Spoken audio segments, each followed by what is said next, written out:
Boa noite, bem-vindos. Mais uma live aqui na GastroMais, hoje para falar de obesidade e no Dia das Crianças aqui com uma camisa de autismo em homenagem aos meus filhos aí, principalmente ao Lucas. E aí, Ramon, bem-vindo, Eviânia, bem-vinda aí a nossa live de terça-feira. Hoje a gente mudou as lives da GastroMais para quinta, mas essa semana eu fiz na terça porque quinta-feira eu não vou tá por aí. Provavelmente vai estar na estrada indo para São Paulo. Boa noite, Ramon. Cara, a gente tem que marcar uma live nossa, hein? Falar de cirurgia robótica. Bem-vinda, Paula, Amália, Isabel, bem-vinda. E o Dia das Crianças aí, como é que tá? E aí, Luana, bem-vinda também, boa noite. Então, gente, eu preparei aqui para a gente falar um pouquinho, né, sobre obesidade agora em 2021, né? Nós tivemos algumas notícias aí. E aí, Natália, bem-vinda. Tivemos... E aí, Paula, boa noite. Letícia, bem-vinda. Deixa eu botar aqui, ó. Fiquem à vontade para perguntar, intervir e participar. Bora! A Penha tá aí também. A Penha tá fazendo sucesso lá no nosso grupo do Desafio 30 Minutos. Ela tá passando umas receitas saudáveis lá para o pessoal, trocando receita, trocando kefir. Bem-vindo aí, Penha. Então vamos lá, por que a gente parou para conversar um pouquinho sobre isso? A gente acaba, né, obesidade por ser uma doença crônica, ela sofre influência de uma série de intervenções, né? E essas intervenções elas são normalmente com um resultado temporário, né? Então, todo tratamento de obesidade, ele é de resultado temporário. Todas as intervenções que nós fazemos, sejam elas por cirurgia, medicamento, por endoscopia, por terapias específicas, algumas dietas, enfim. A gente sabe que a obesidade ela é uma doença crônica e, como tal, essas intervenções elas têm resultado sempre temporário. E aí, Isabela, bem-vinda. Então, uma das coisas para gente comentar é o que efetivamente a gente teve de novo em 2021. E o que foi só requentado aí de terapias anteriores, né? Primeira coisa, a gente precisa aprender a tratar obesidade como doença e como doença crônica, né? Toda doença crônica ela demanda uma intervenção contínua. A gente tem algumas intervenções, né, com resultados temporários. Todas as intervenções em obesidade elas são de resultado temporário, mesmo a cirurgia bariátrica, né?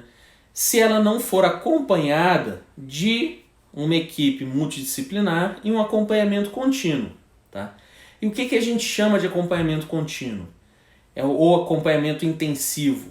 É você estar sempre em contato com algum profissional, medindo alguns parâmetros que vão te ajudar a acompanhar se a sua doença está sob controle ou não. Quando a gente fala de pressão alta, a gente mede a pressão, então isso passa a ser um parâmetro de acompanhamento. Quando a gente fala de diabetes, um dos parâmetros é acompanhar a glicose. E quando a gente fala de obesidade, a gente tem basicamente aí 3 parâmetros para acompanhar, que é o peso na balança, a quantidade do seu peso que é composto por gordura corporal, tá? E o terceiro acompanhamento, que é uma medida indireta dessa gordura visceral, que é a circunferência abdominal. Então, no acompanhamento da obesidade, 3 parâmetros aí são Os 3 números são importantes para a gente acompanhar: peso, gordura corporal e circunferência corporal e circunferência abdominal. Se você mantém esses 3 parâmetros sob acompanhamento e estando, não adianta você ter esse número, anotar em algum lugar, e isso não for avaliado e acompanhado por um profissional de saúde, seja ele médico, nutricionista, às vezes até um educador físico, cara, um fisioterapeuta, um coaching, alguém que vá te ajudar a dar seguimento a essas informações. Então a primeira coisa que a gente sabe que precisa ter para tratamento de obesidade é acompanhamento contínuo. Tá? Isso já está mais do que definido. Então não adianta intervenção na obesidade, seja ela qual for, sem acompanhamento contínuo, sem equipe multidisciplinar. Tá? Outros 3 parâmetros são importantes aí para a gente manter o peso depois que a gente perde, que é a dieta, a alimentação é fundamental, atividade física fundamental e um que a gente esquece, que é o sono.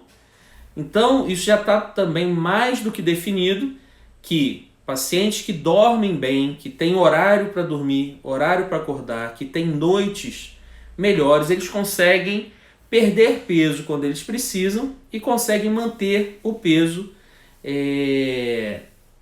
que foi perdido. Então, 3 parâmetros de acompanhamento e 3 focos de tratamento: alimentação, atividade física e sono. Tá? Outra coisa, o que não funciona no tratamento de obesidade? O que não dá resultado? E aí, Aline, bem-vinda. Seja bem-vinda aí. Vamos participar, vamos falando. Nilda também, bem-vinda. O que a gente sabe que não funciona? Tem uma coisa que chama de fat shaming, ou gordofobia, ou envergonhar pela obesidade. Isso a gente sabe que não funciona. Então você virar para uma pessoa que está acima do peso e falar para ela: olha, você está acima do peso é uma informação. Você está gordo não é uma informação. Você está fofinha ou fofinho não é uma informação. Olha, você está acima do peso porque eu te pesei, eu te medi, o seu IMC deu acima de 27 e você tem sobrepeso. O seu IMC deu acima de 30, você tem obesidade.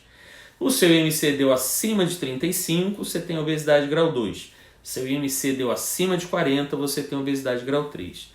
Então a gente precisa começar a tratar a obesidade com respeito. Tá? O médico que fala que você está gordo, olha, você precisa emagrecer. Se eu não te dou um caminho, uma solução, um caminho a ser seguido, eu só estou te dando uma informação que você já sabe. Tá?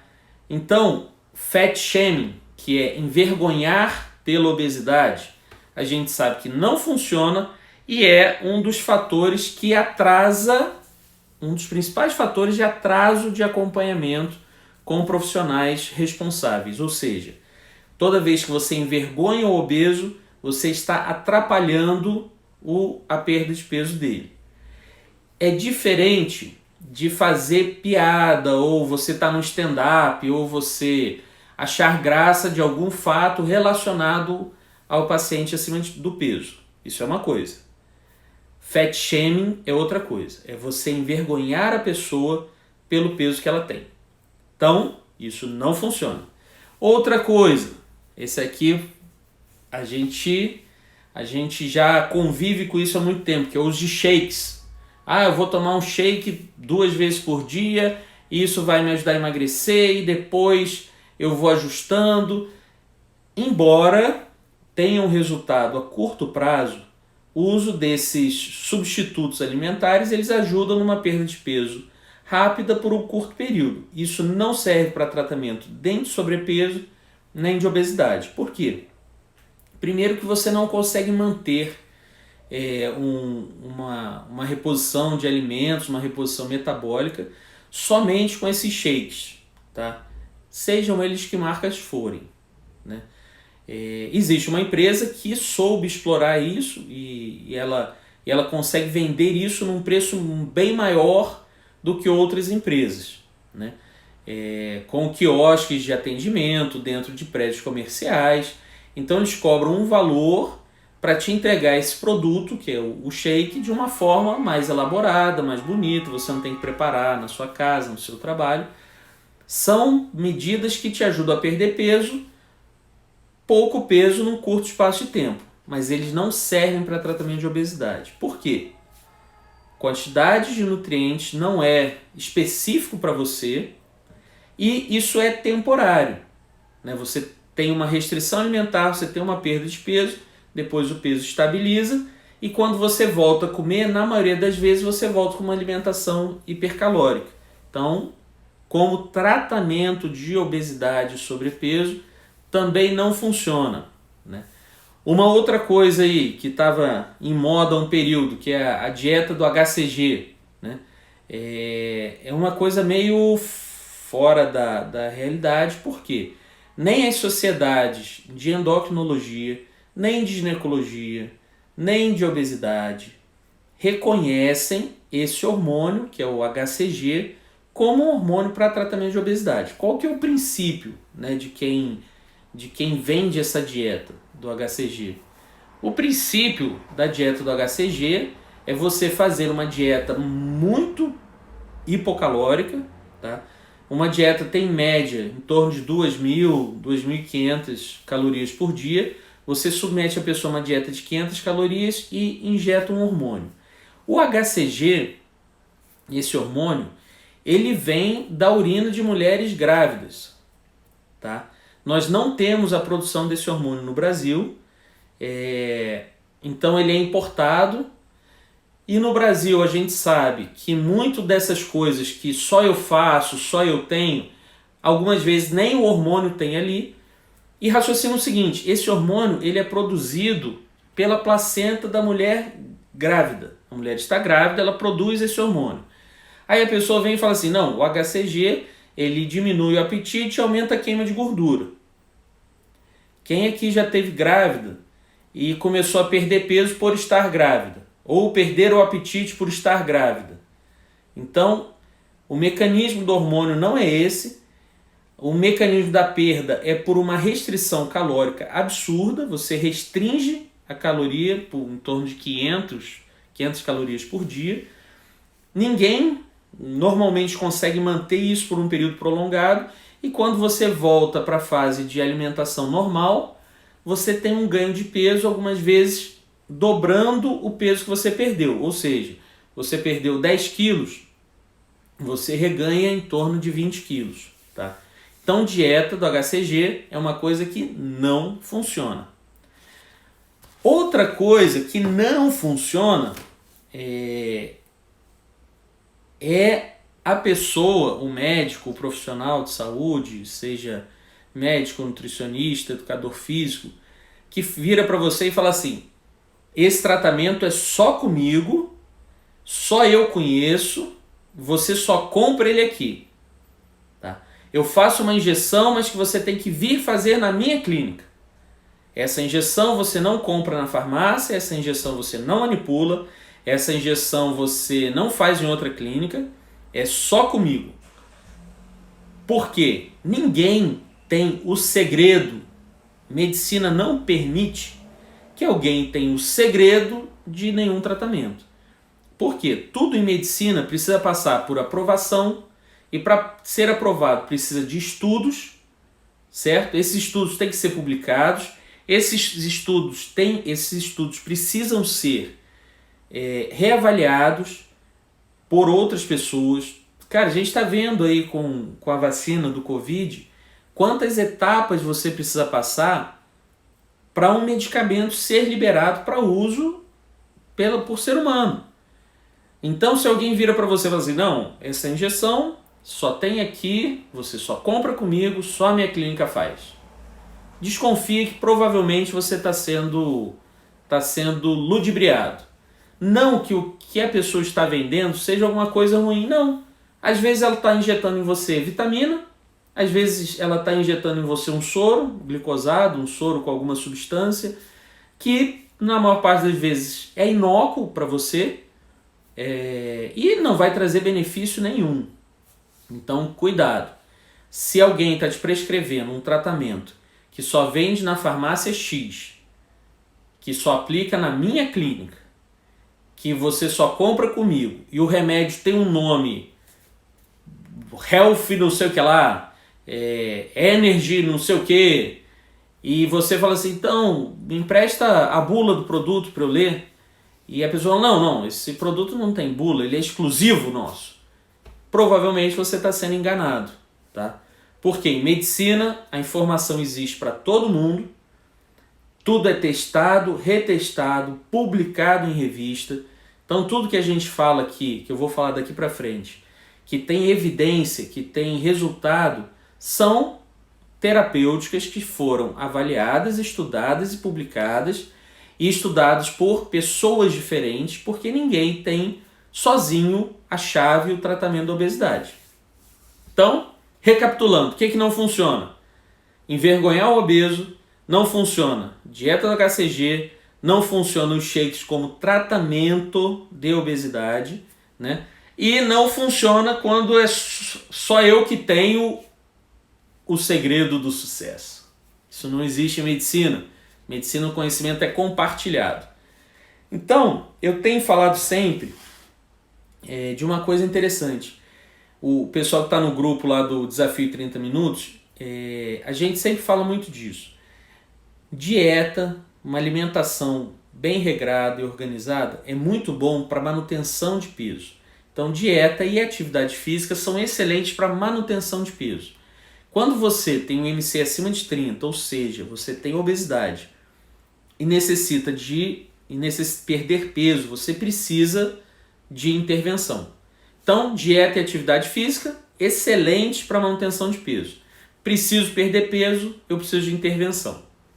Existem algumas intervenções medicamentosas, a gente vai falar, por endoscopia, que é o que eu mais amo fazer, e por cirurgia. Por medicamento, a gente teve esse ano, de 2021, uma informação muito boa sobre uma classe de medicações que se chama agonista do GLP-1. O que é isso? O GLP-1 ele é produzido, certo, pelas células do intestino delgado.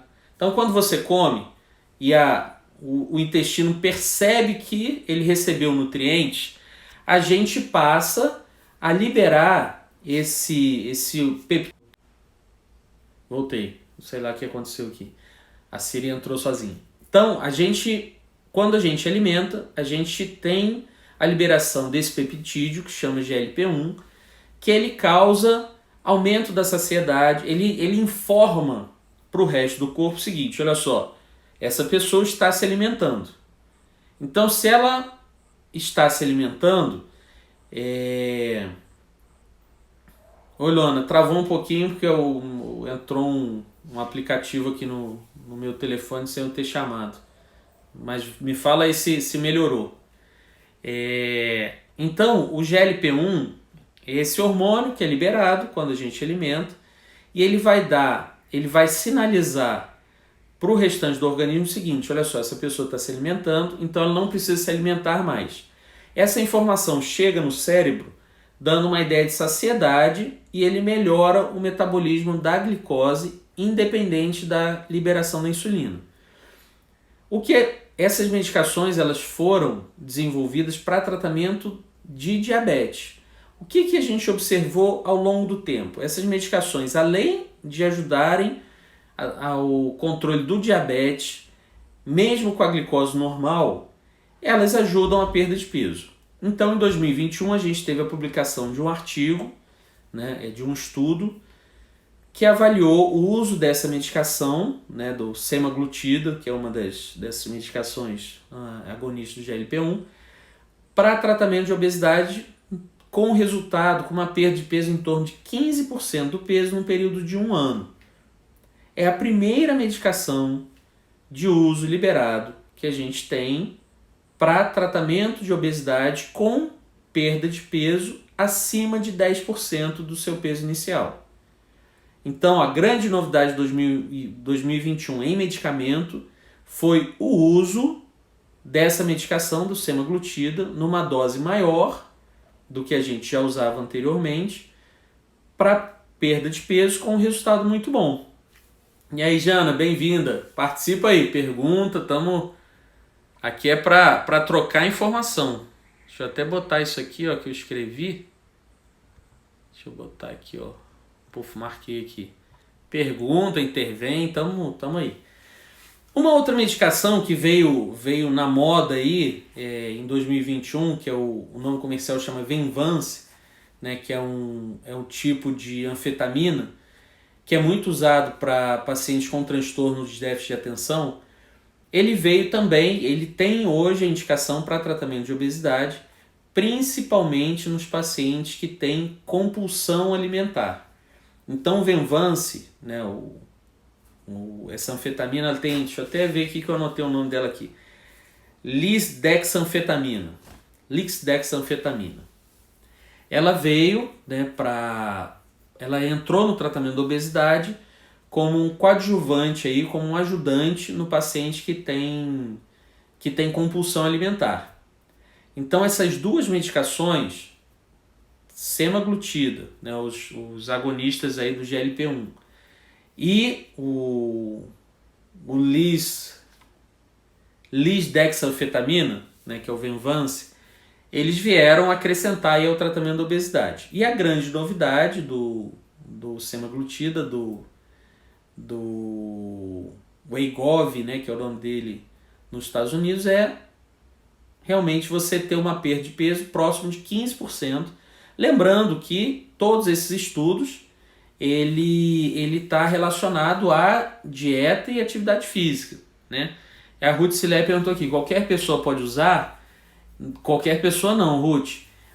Precisa passar por uma avaliação para a gente entender uma outra, que é a próxima novidade aí de 2021, que na verdade vem de 2019, né, quando foi publicado pela primeira vez, que é a gente definir o perfil do paciente com obesidade.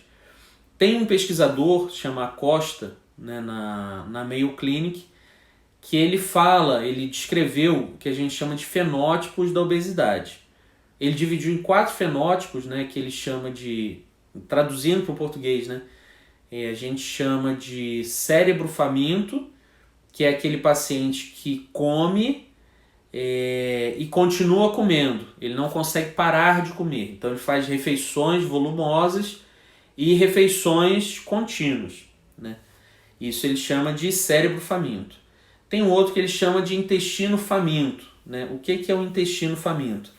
É o paciente que faz a refeição, mas a digestão dele é rápida e 1h30, 2 horas depois ele está com fome novamente, tá? Então é cérebro faminto, intestino faminto.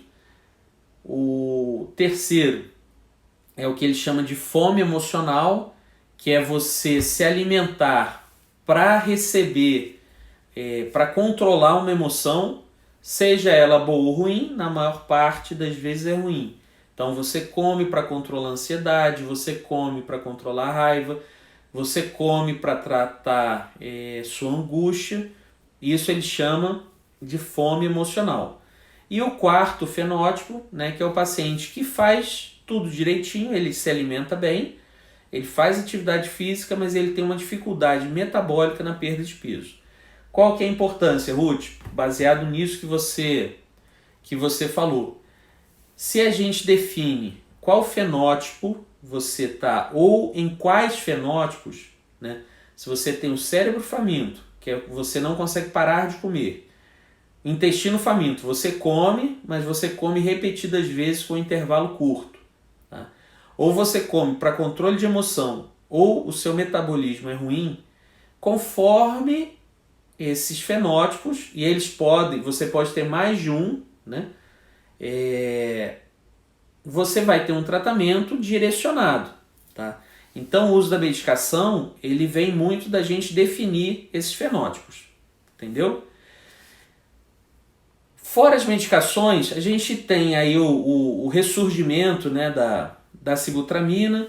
E por que eu falo ressurgimento? Porque como o nosso país está passando por uma dificuldade financeira, a sibutramina é uma medicação, quando bem indicada, tem um resultado muito bom para controle de saciedade e para melhorar disposição para praticar atividade física num custo razoável, né?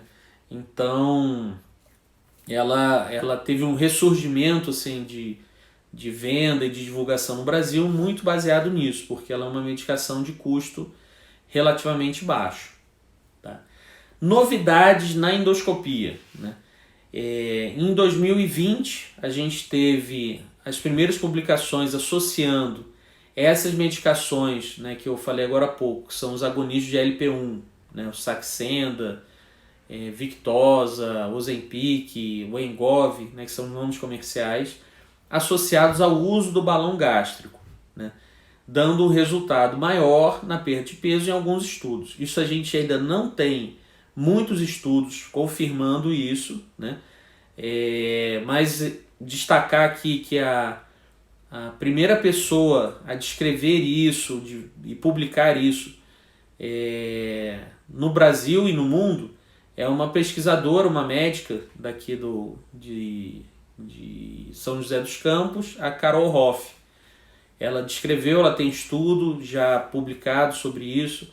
Vai vir mais uma publicação agora para o final do ano ou início do ano que vem, deve estar saindo mais um estudo dela, que é a associação do balão a essas medicações. Qual a vantagem do balão gástrico? O balão gástrico ele pode ser associado a outras medicações. Então a associação dele, né, e o balão, o que ele causa? Ele causa saciedade precoce, que é você comer menos, e saciedade prolongada, você demora a ter fome. Você associar esse método a uma medicação que melhora o seu metabolismo relacionado ao carboidrato e diminui o seu apetite, resultado muito bom. Então, uma das novidades que a gente tem aí de 2020 relacionado ao balão gástrico é a associação do balão a essas medicações, os agonistas de LP1, né? E um aumento aí no uso do balão ajustável, né, que é o balão de 12 meses, em que a gente consegue, através, né, da endoscopia, mexer no tamanho do balão para que o paciente se sinta mais confortável no uso dele. Então, em endoscopia, a gente tem balão associado à medicação, a gente tem um aumento aí dos estudos e das publicações da gastroplastia endoscópica, que é o que? Você diminuir a capacidade de distensão do estômago. Ele parece com o balão, mas ele não é similar ao balão. O balão ocupa espaço, a gastroplastia atrapalha a distensão pelo alimento. Então, a gastroplastia endoscópica, através de um aparelho de costura, né, a gente, pela endoscopia, vai lá dentro do estômago, dá ponto por dentro do estômago, pega essa parte do estômago que distende mais, que é a grande curvatura do corpo, a gente dá ponto ali e impede que o estômago distenda com o alimento, tá? Isso chama gastroplastia endoscópica, né? Ela não é uma cirurgia, como a gente vai falar mais à frente. Então, na endoscopia a gente tem associação de balão com agonistas de LP1 como uma grande novidade e uma divulgação e um número maior de estudos relacionando a gastroplastia endoscópica, que é redução da distensão do estômago pela endoscopia. Ambos dão um resultado em torno de 20% de perda de peso. O balão é indicado para IMC a partir de 27 e a gastroplastia para IMC a partir de 30. Tá? Na cirurgia, o que a gente tem observado, né? A gente tem visto pacientes com reganho de peso, né? Fiz até uma live semana passada falando sobre reganho, que é um problema grave que a gente tem hoje nos pacientes operados, né, de cirurgia de obesidade. Por quê? O reganho ele acontece quando o paciente ele não tem um acompanhamento após. A gente sabe que 9% só dos pacientes pós-cirurgia bariátrica mantém acompanhamento com psicólogo e somente 20% dos pacientes pós-cirurgia bariátrica mantêm acompanhamento com nutricionista. Isso é muito ruim, isso facilita reganho. Novidades no reganho, né? No caso do sleeve, que é quando você só diminui o estômago, você tem a possibilidade hoje da endossutura, que é essa mesma máquina de costura da gastroplastia endoscópica, a gente entra ali, dá ponto e diminui mais um pouquinho o tamanho do estômago. E no paciente que fez bypass, que é o que? A cirurgia de capela, você diminui o estômago, você faz uma plastia, ou seja, o estômago não sai de dentro de você, mas você faz com que ele se torne menor. Então fica um estômago pequenininho, com 3, 5 centímetros, emendado direto no intestino. Essa área de emenda a gente chama de anastomose, que muitas vezes ela dilata e diminui a sensação de saciedade. Por quê? Quem dá sensação de saciedade na alimentação é o estômago. Então, quando você tem essa passagem entre o estômago e o intestino muito aberta, você não tem sensação de saciedade, você acaba comendo mais. Lembra que o intestino delgado, mesmo ele desviado pela cirurgia, ainda sobram cerca de 6 metros de intestino delgado, que cabe muita comida. Então, a saciedade ela se perde. Então, um dos mecanismos da gente ajudar o paciente a retornar essa saciedade é um procedimento que chama plasma de argônio, em que a gente queima, faz uma queimadura superficial nessa comunicação entre o estômago e o intestino. A gente queima ali em volta, tá? E diminui, e vai com normalmente 3, 4 sessões, a gente consegue diminuindo o espaço dessa comunicação entre o estômago e o intestino. Conforme a gente dificulta essa passagem, você começa a sentir mais saciedade no estômago, comendo menos, porque você volta a ter sensação de saciedade. Só que não adianta fazer o plasma de argônio ou endossutura sem acompanhamento multidisciplinar, sem médico e sem nutricionista e algumas vezes sem psicólogo. Então não adianta tratar reganho se você não casou com a sua equipe, tá? Então, sem equipe multidisciplinar, qualquer uma dessas medidas para reganho, elas não têm resultado a longo prazo, tá? Então a gente precisa entender que o mais importante para evitar reganho é não abandonar a equipe. Se você não está sentindo resposta, conforto, ou você mudou de cidade, você precisa de uma equipe nova, não deixe de procurar uma nova equipe, tá? Porque o importante é você manter sob acompanhamento. E aí, Beth, bem-vinda. Eu não sei como é que tá isso, que eu tô sozinho, não sei se está travando, depois vocês vão me falando aí, tá? Mas de qualquer forma, depois fica gravado. E uma outra coisa, né, que a gente precisa falar um pouquinho aí sobre a cirurgia, nós temos visto um número muito grande de pacientes evoluindo com doença do refluxo, com azia, queimação e muitas vezes com esofagite importante no pós-sleeve, né, no pós-cirurgia bariátrica. Então, isso não quer dizer que o sleeve é uma cirurgia ruim, muito pelo contrário, é uma cirurgia com risco de complicação baixo, rápida recuperação e bons resultados a longo prazo.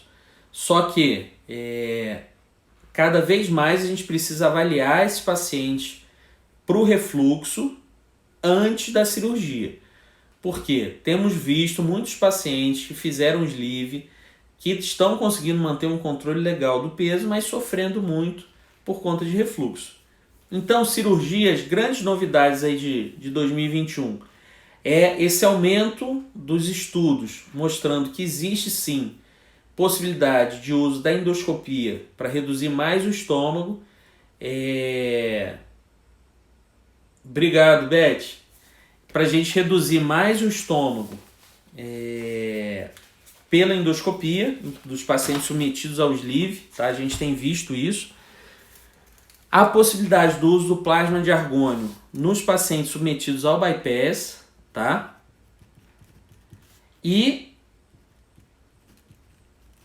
a possibilidade da gente intervir com nova cirurgia naqueles pacientes que fizeram sleeve e voltaram a ter reganho.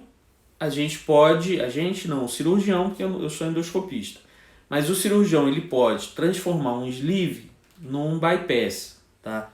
Existe essa possibilidade? Existe.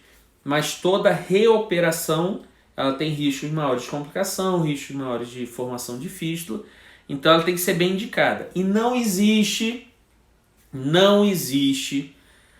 nenhum tratamento para reganho de peso se o paciente não estiver bem casado e bem inteirado com a sua equipe multidisciplinar. E o que tem que ter nessa equipe? Tem que ter um médico que vai te acompanhar, um nutricionista e, na maior parte das vezes, um psicólogo ou psicóloga para estar te acompanhando. Então você precisa de um profissional médico, um profissional de nutrição e um profissional de psicologia para estar te acompanhando, né? E em relação a atividades físicas, né? Em relação às atividades físicas, a gente teve aí um aumento, né, de estudos mostrando duas coisas. Que o HIIT, né, chama HIIT, HIIT, que é o treinamento de alta intensidade em curto tempo com intervalos de descanso. A gente vê isso no treino HIIT e no CrossFit, né? São os dois nomes comerciais desse tipo de treinamento físico. Tanto o HIIT quanto o CrossFit, eles têm um bom resultado para perda de peso, tá? Porque você tem alta intensidade de atividade com intervalos curtos de descanso e muita repetição num curto tempo. Então não existe mais desculpa para não fazer atividade física. Porque você tem treinos HIIT de 5 minutos que você consegue fazer na sua casa, sem aparelho, você só precisa de você, um chão e uma fonte de informação, que pode ser o celular, pode ser a TV da sua casa, se ela for smart. Então, o HIIT ele veio aí para somar ao tratamento, ele veio ao risco, veio à tona aí para mostrar para a gente que não precisa toda aquela estrutura de uma academia para fazer atividade física para você aprimorar a sua saúde. Então, HIIT e CrossFit são duas situações que ajudam muito. E uma outra coisa que a gente vai ver isso aí ao longo aí de 2022, eu acho que a gente vai ter muita informação legal sobre isso, é a questão de contar passos, né? Porque quando você não é só pelo número de passos, mas uma pessoa que dê 10 mil passos por dia, ela se manteve em atividade em algum momento. Então isso é muito bom para a questão metabólica, para a perda de peso não tem efetividade, então não adianta você botar um smartwatch no seu braço, um contador de passos e andar 10 mil passos por dia sem que isso seja relacionado à atividade física. A gente sabe que quem dá pelo menos 10 mil passos, 7 mil passos por dia, por um período de pelo menos um ano, você começa a ter diminuição na mortalidade. Você vive mais tempo e vive melhor, tá? Então, em atividade física, duas coisas.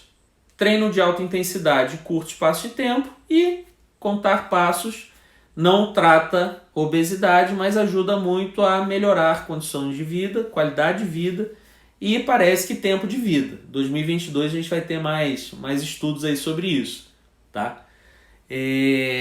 Deixa eu ver que tem algumas perguntas aqui. A Cris perguntou, vou botar ela aqui, ó. A Cris 876VR. Quem tem diabetes pode colocar o balão? Não só pode como deve.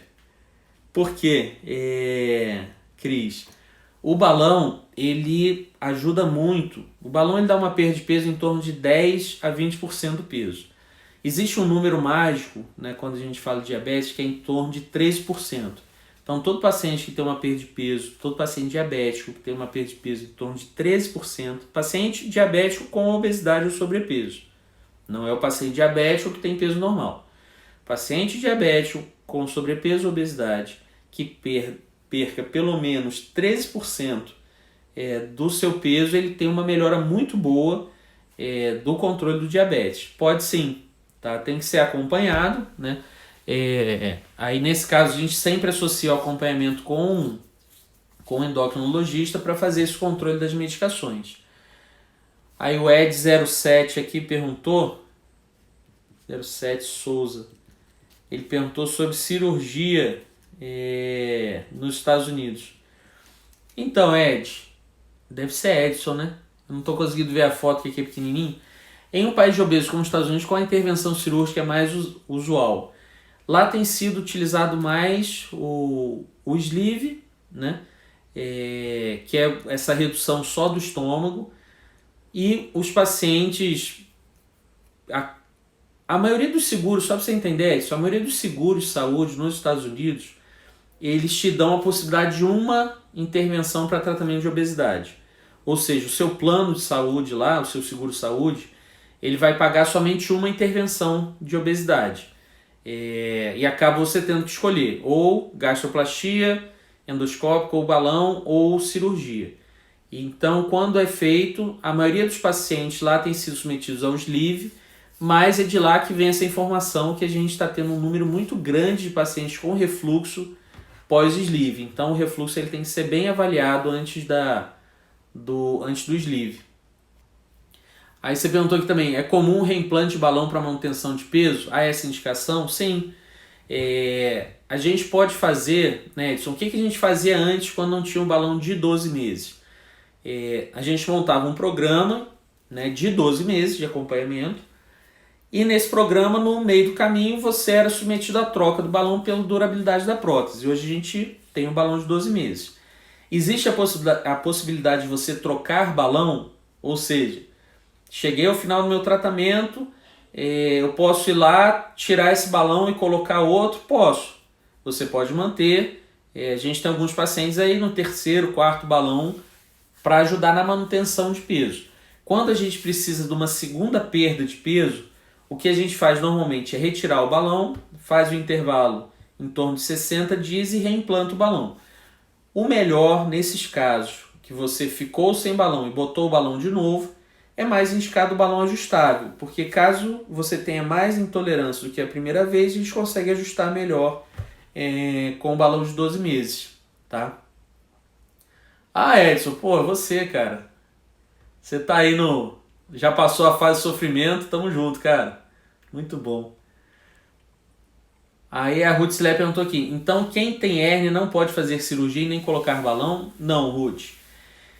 Quem tem hérnia de hiato, a gente só não coloca balão quando essa hérnia de hiato é muito grande, acima de 4,5 centímetros, né?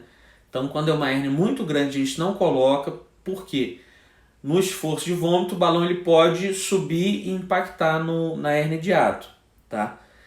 Então só hérnias muito grandes, que é muito raro, a gente não pode implantar o balão. E no paciente com sleeve, o paciente com hérnia de hiato, se ele tem doença do refluxo importante, o mais indicado hoje, lógico, dentro de outras avaliações, seria ao invés de fazer o sleeve, fazer a cirurgia de capela ou bypass, né, que é uma cirurgia que não causa refluxo diferente do sleeve. Por isso que essa avaliação do refluxo hoje é uma coisa importante, é uma coisa que a gente não fazia anteriormente, tá? Obrigado aí, Edson, pela sua participação. Obrigado, Ruth. Então, em resumo é isso, tá? 2021, tratamento de obesidade. Comer bem, atividade física, certo? Seja através de HIIT, contagem de passos, é importante você se manter em atividade. Mas se você quer perder peso, não adianta só manter caminhada todos os dias, manter uma bicicleta, você precisa de exercícios de força pelo menos 3 vezes na semana. E uma das possibilidades novas aí é o HIIT, como essa atividade de alta intensidade, rápida velocidade com descanso curto, tá? Cuidado com quem vende para você tratamento de obesidade, que só ele tem, que só ele conhece, no nome que só ele tem, que só vende na farmácia tal, ou que você compra só com ele, né?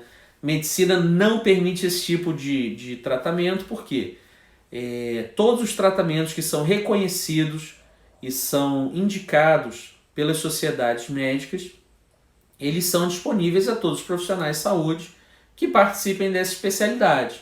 Tá? Então, se tem alguém que só faz isso comigo, você não consegue só achar isso em mais lugar nenhum, ou eu passo um remédio para você que tem um nome que só eu sei, uma bula que você não pode ver, desconfie que provavelmente você está sendo enganado. Na endoscopia, o que tem de novidade? A associação do balão com essas medicações injetáveis, né, os agonistas do GLP-1, e a gastroplastia endoscópica, que pode também ser associada a essas medicações, mais um número maior de publicações mostrando a efetividade desse tratamento. E coisas que a gente não pode esquecer nunca. Todo tratamento de obesidade, ele é temporário.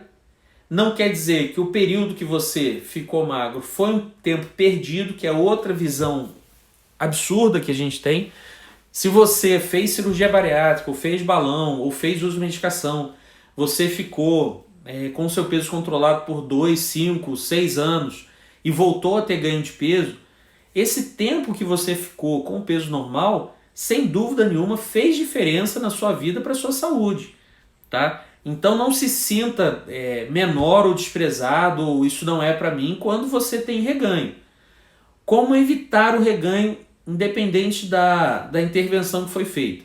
Acompanhamento multidisciplinar. Tá?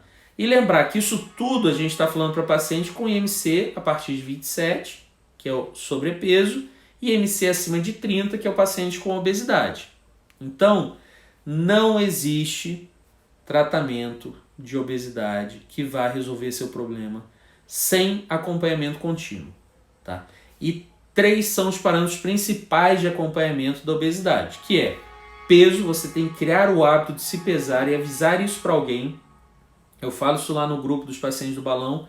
Toda sexta-feira a gente pesa e me manda o peso. Ou manda para mim, ou manda para a Paola, ou manda no grupo. Mas é importante você se pesar toda semana. É importante, uma vez ao mês, você fazer a bioimpedância para saber o quanto de gordura você tem, qual é o seu percentual, quanto do seu peso é gordura, isso é importante.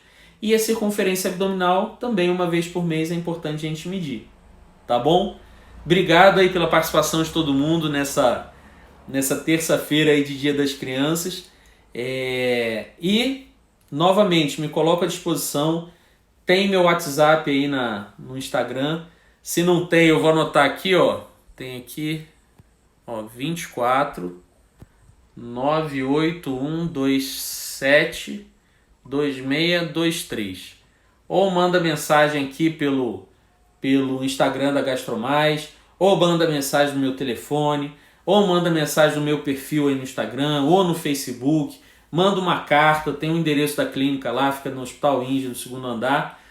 E espero que agora, final de outubro, a gente já consiga inaugurar o nosso espaço voltado para tratamento de obesidade, que é a GastroMais Fit, que é onde nós vamos trabalhar em conjunto, equipe multidisciplinar, acompanhamento intensivo, um local específico para a gente tratar obesidade e sobrepeso com todo o carinho e dedicação que essa doença precisa e que você merece, tá bom?